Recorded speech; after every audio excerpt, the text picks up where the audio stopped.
Guys, कैसे हो आप। मैं चांदनी सिंह आज एक बार फिर अपने नए वीडियो के साथ आप सबों से रूबरू हो रही हूँ। इस वीडियो में मैं आपको बताऊंगी वर्ण और उसके भेद के बारे में, जो कि किसी भी प्रतियोगी परीक्षाओं में इससे एक या दो प्रश्न अवश्य रहते ही हैं। तो आप कहीं ना जाएं और ध्यान से देखें आज का यह खास वीडियो। और हाँ, अगर आपने अभी तक हमारे चैनल को सब्सक्राइब नहीं किए हैं तो सब्सक्राइब कर लेता रहे, ताकि हमारा हर वीडियो आपको मिलता रहे। तो अब हम चलते हैं अपने टॉपिक पे, जो आज हम आप लोगों को बताएंगे वर्ण विचार के बारे में। पिछला वीडियो में आपको व्याकरण के बारे में बताई थी और व्याकरण के कितने भाग होते हैं, कितने अंग होते हैं, उसके बारे में मैं आपको बताई थी। तो उसमें मैं बताई थी कि व्याकरण के 3 अंग होते हैं, जिसमें एक होता है वर्ण विचार, दूसरा होता है शब्द विचार और तीसरा होता है वाक्य विचार। तो आज मैं आप लोगों को वर्ण विचार के बारे में बताऊंगी। तो चलिए, वर्ण विचार के अंतर्गत मैं आपको वर्ण के बारे में बताती हूँ कि वर्ण क्या होता है। तो वर्ण उस मूल ध्वनि को कहते हैं जिसके खंड और टुकड़े नहीं हो सके, या फिर इसकी परिभाषा हम ऐसे भी दे सकते हैं कि वर्ण भाषा की सबसे छोटी इकाई है जिसके और टुकड़े नहीं किए जा सकते हैं। तो मैं पहले बोली कि वर्ण उस मूल ध्वनि को कहते हैं, मूल ध्वनि को कहते हैं। अब ये जानिए कि मूल ध्वनि होता क्या है। जैसे मैं आपको मूल ध्वनियों में मैं एक शब्द लेके बता रही हूँ और मैं उसको तोड़ के बताऊंगी कि उस शब्द में कितने मूल ध्वनि है। जैसे मैं लिख देती हूँ गाय। गाय एक शब्द हो गया। इसको अगर मैं तोड़ूंगी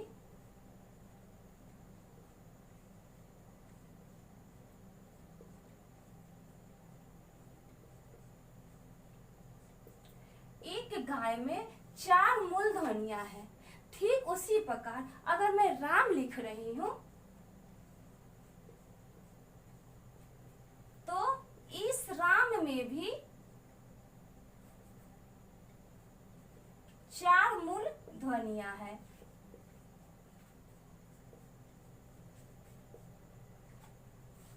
तो ये क्या हो गया? ये सब ध्वनि है, ये सब वर्ण है, यानी कि वर्ण को अक्षर भी कहते हैं।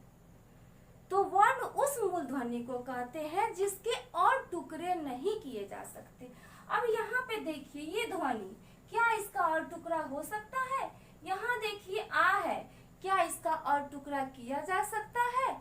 यहाँ पे म हलंत है, इसका और टुकड़ा किया जा सकता है? यहाँ पे अ है, इसका और टुकड़ा किया जा सकता है? नहीं, इसका और टुकड़ा नहीं किया जा सकता है। तो इसी प्रकार वर्ण की परिभाषा आप दे सकते हैं कि वर्ण भाषा की वह सबसे छोटी इकाई है जिसके और टुकड़े नहीं किए जा सकते हैं।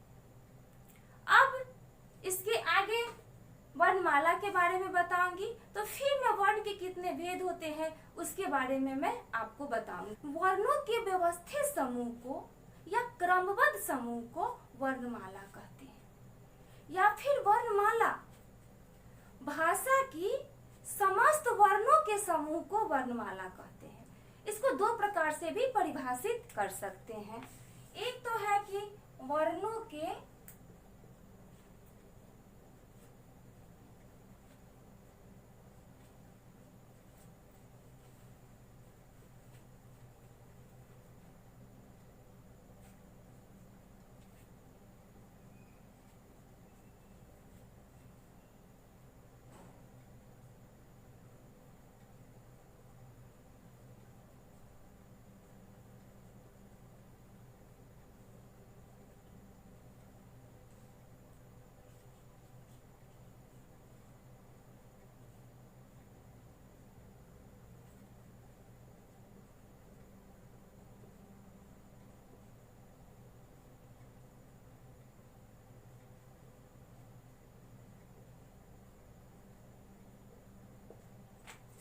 तो यहाँ पे मैं लिख दी वर्णमाला की परिभाषा कि वर्णों के क्रमबद्ध समूह को या वर्णों के व्यवस्थित समूह को वर्णमाला कहते हैं। या फिर किसी भाषा के समस्त वर्णों के समूह को वर्णमाला कहते हैं। हमारे हिंदी में कुल 52 वर्णमाला है। तो चलिए मैं आपको बताती हूँ कि वो कौन कौन से 52 वर्णमाला है।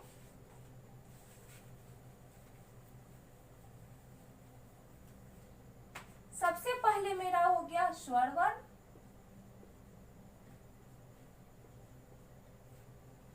स्वर वर्ण की हो गई 11। उसके बाद आगे व्यंजन वर्ण,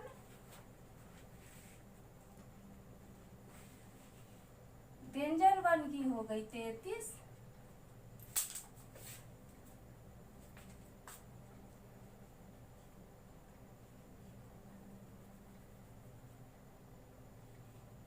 और उसके बाद हमारे हो गए 2 अयोगवाह, उसके बाद 4 हो गए हमारे संयुक्त व्यंजन,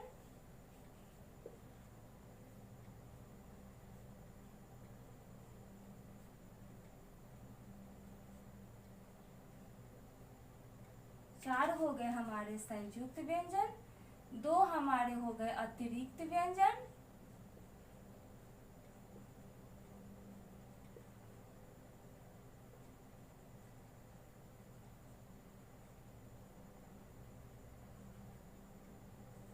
या उत्क्षिप्त व्यंजन।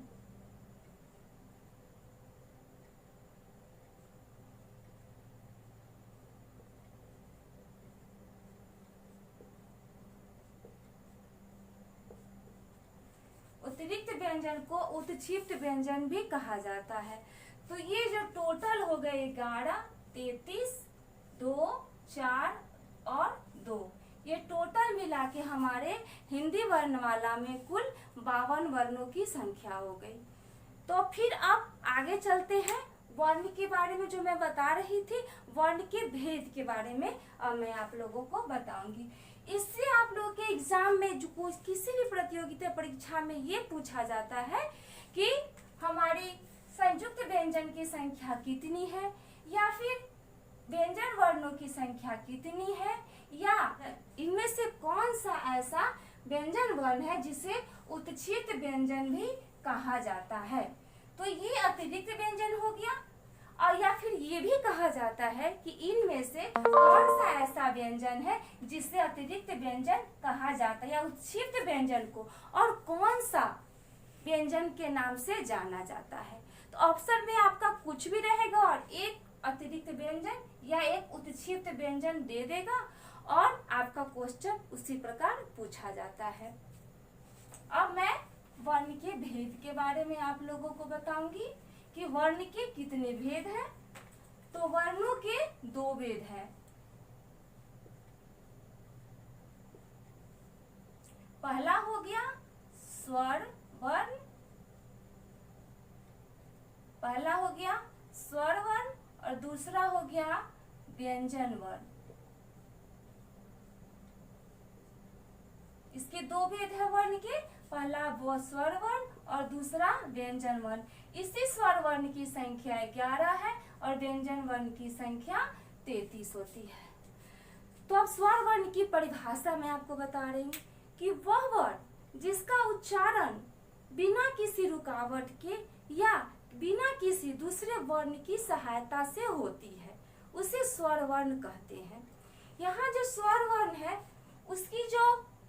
इसकी जो संख्या हो गई 11, वो मैं आपको लिख के बता देती हूँ कौन कौन से 11 इसकी संख्या है।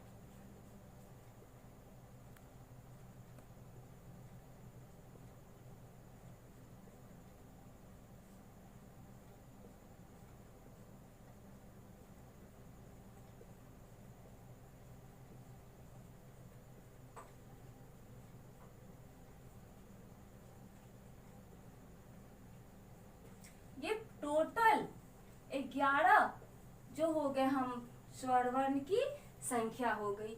इसकी ये जो वर्ण है इसका उच्चारण बिना किसी रुकावट के या बिना किसी के वर्ण के सहायता से होता है। और व्यंजन वर्ण की जो संख्या हो गई वो 33 हो गई और इसका जो उच्चारण होता है वो स्वर वर्ण की सहायता से होता है। बिना स्वर वर्ण की सहायता से व्यंजन वर्ण का निर्माण नहीं हो सकता है। और ये कितने हो गए, ये टोटल इसकी संख्या 33 हो गई, जो हमारे पूरे कवर्ग के 5 आ गए। क, ख, ग, घ और अंग। फिर चवर्ग के 5 आ गए।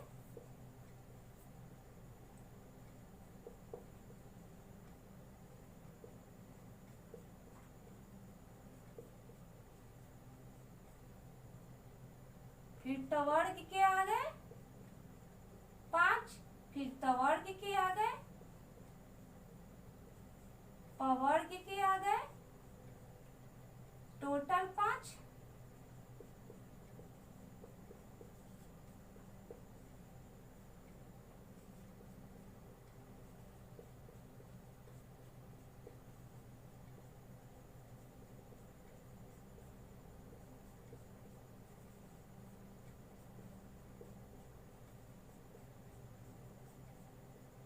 और य, र, ल और व, ये जो टोटल 25 हो गए और 4 यहाँ हो गए।